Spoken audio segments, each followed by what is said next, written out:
Ladies and gentlemen, welcome back to the channel and welcome back to another round of Basis Picks. As always, please like and subscribe, share with a friend, a colleague, a relative, an associate, enemy, any and all in between. It's appreciated. I know this is very late. This is coming out, you guys are seeing this, my bad. But there wasn't really a huge amount going on in terms of cards and stuff this week, which is cool. I'm actually not that bothered about that. But yeah. There's a main event.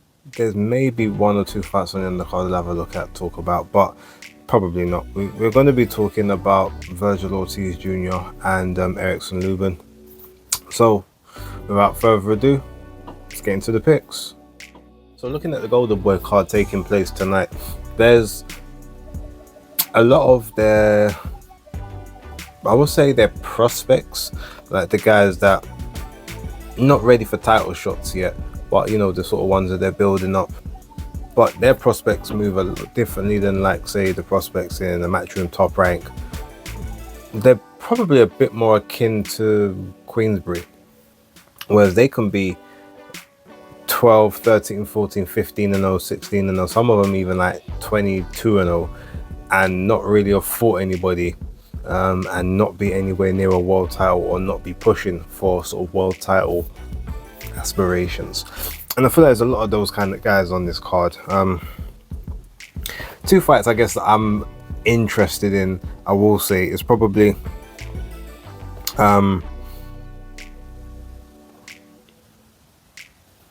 trying to think, with the two fights that I guess maybe the Robin Safar fight. Safar's taking on Derek Miller Jr. Both 18 and 0, which is good. Robin has got 13 KOs and I think Derek's got 10. But that fight I think maybe might be interesting. Battle of the Unbeatens, you know, I guess whoever wins this is going to be the person that they'll sort of push on and try to promote a bit more. The other one maybe either goes to the back of the queue, or we've got to rebuild a little bit. Now, Robin Safar is obviously, for anyone who will know, he beat Sergey Kovalev back in 2003 on one of the Riyadh cards. So you could kind of say that, you know, that should have been like a building block, but he's only fought like twice since then. I don't know if he was with Golden Boy prior or they've just decided to scoop him up now, but yeah, it'll be interesting to see kind of how that one plays out. Now, I do think Safar will, I think he'll win. I think he will get a decision. I don't think it's going I don't think he's going to stop Derek, but I think that's a fight I'm interested in. Darius Fordham against David Stevens, I suppose, is another decent fight. Neither guy is undefeated, which is good, so you can kind of see it's a bit more evenly matched. Fulgrim is 14 and 1 and Stevens is 15 and 2. So that one, look, Fulgrim is the favorite. I wouldn't be surprised if there's an upset. That's what I'm gonna say about that fight. I think that Stevens has got a body of work. He's another sort of young, hungry guy. You know, he did get knocked out first round by Joshua James back in 2023, I think. But it was a flash, you know, it was one of those flash knockouts. He's lost fights since then, but it was a split decision against Bektemir Melekuziev, who was like one of their big guys.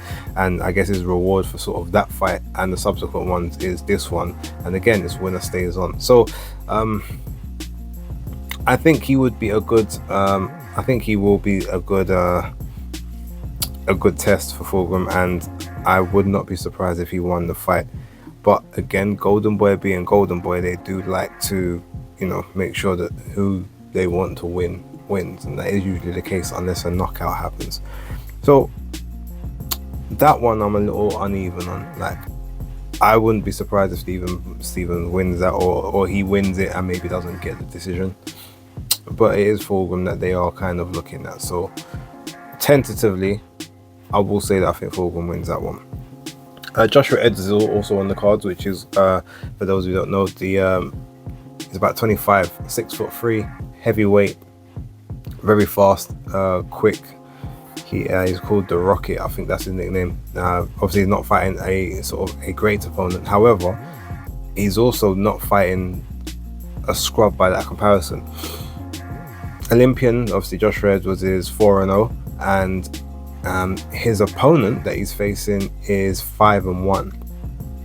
So yeah, it may not be of a certain level, but again, this one is pretty similar matchmaking, so I will give Golden Boy their props there. I do think that he will win that. I'm gonna predict a stoppage. You know, he has been getting that stoppage. There's a few things that I do have some slight concerns with, very, very slight concerns with regards to Joshua Edwards, but he is good, and I expect him to show up and to continue building his name and to continue to campaign putting his name out as like the premier American heavyweight sort of the future. So I guess we'll have to wait and see for that. In terms of Vergil Ortiz and Erickson Lubin, now this one, look, I think in terms of abilities, right? So Erickson Lubin was a guy who's was one of the real lauded over American amateurs back in the 2016 cycle. He was sort of looked at as sort of the man, but he did everything that he needed to do in terms of the pro game. Probably took a step up a little too early in his career, taking on, obviously it was General Charlo, and I think that from that fight and obviously getting sort of knocked out in the first round, even though to be fair the referee only counted to 6, he did try to get up after that, so don't know if he would have made it to his feet, but anyway, knocked out first round there, and then you say, oh, okay, maybe he's not what he should have been, and that did sort of knock him a little bit, take a bit of the confidence, get some good wins. Then all of a sudden he comes back against Sebastian Fundora, and gets his face absolutely beaten to the pulp, looking lumped up, looking like the elephant man. It wasn't a good sight, but even within that fight, it was a difficult fight for him, but he stuck in there. He didn't just lose the fight one-sided, like a one-sided pasting. He had some successes. Got knocked down I think he got knocked down in the 7th round, and I believe, I think actually the 7th round is the only round he got knocked down in. He also knocked down Sebastian Fundora. His team obviously stopped the fight at the end of the 9th round just due to the facial damage. They didn't feel like it was right for him to continue, but he still wanted to, which I respect. He was taking a beating, but he was also dishing out parts of a beating as well against a guy that was 6, I think he was like 6 inches taller than him, with maybe a 7-inch reach advantage over it. I'm not even sure what the difference between their reach was at the time, but he acquitted himself well. Since then, obviously, he's had several other good fights. He is a very, like I said, he was a good amateur. He's got a good pro style, and he's still relatively young. He's 27 and 2. He's only 30 years old, so it's not like he's an old guy. Vergil Ortiz, I believe, is 27, 28. So Lubin has got it all to play for, really. Like, he hasn't been just fighting nondescript opposition.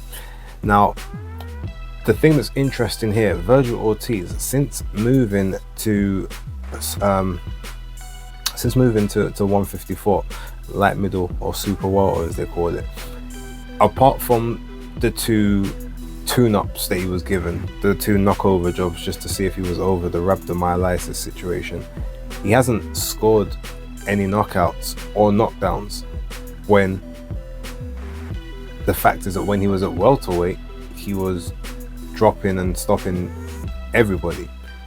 Now, 2 things are different with that. Number one, obviously the guys are naturally bigger, so probably they might be able to take the power a bit more. 2, maybe the power didn't travel up because of the rhabdomyolysis. 3, the gloves get a bit bigger when you go up to 154. You go from 8-ounce gloves to 10-ounce gloves. Could all that play a factor? It's possible. Now, we know obviously that it is possible for Erickson Lubin to get stopped because it's happened before. It's not it's not a situation whereby he gets stopped all the time, and he's been in there with some other big punches apart from Charlo and apart from Fundora. I'm looking at the fight. And especially after seeing some of the weigh-in pictures, Vergil Ortiz looks super dry in some of the weigh-in pictures. I didn't actually check the actual weigh-in itself, but looking at that, I'm like, I'm concerned that you are not for this weight class anymore.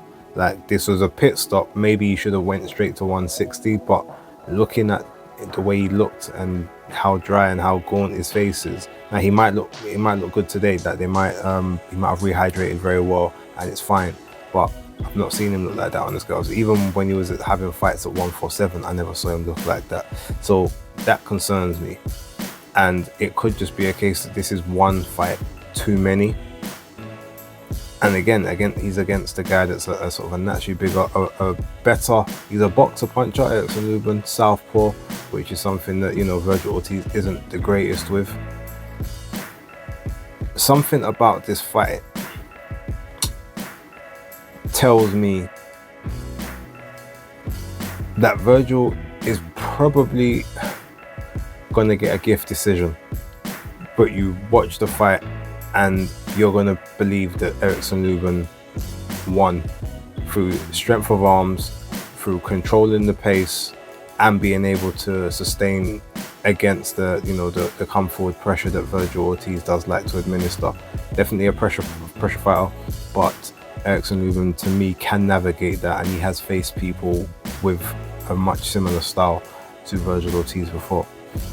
I want to go with Erickson Lubin to win, but again, it's Golden Boy and Vergil Ortiz is like the last bankable star that they have. So I think unless Lubin can knock Ortiz out, he definitely won't get a decision. But I think I'm going to look at this and think that he should have got the decision, he should have won. So my official pick is that I think Vergil Ortiz is going to get it on points. But my unofficial pick is that Erickson Lubin wins the fight, and everyone knows it. I'm going to leave it there. Let me know what you guys think in the comments. Again, apologies this is out so late. There will be regular scheduled broadcasting for the, you know, tomorrow and throughout the week coming. Fight Talk Live will be on Tuesday. We've decided we will move Fight Talk Live to Tuesdays. October won't be on this one full time, but she has said that she might try and tap in from the grand arrivals in London for Eubank and Ben. So hopefully that might be interesting. We might get some live interviews direct on the channel. We'll see how that kind of plays out. But yeah, for right now, don't forget to like, subscribe, share and hype. Thank you for watching. That's Basis Picks. Locked.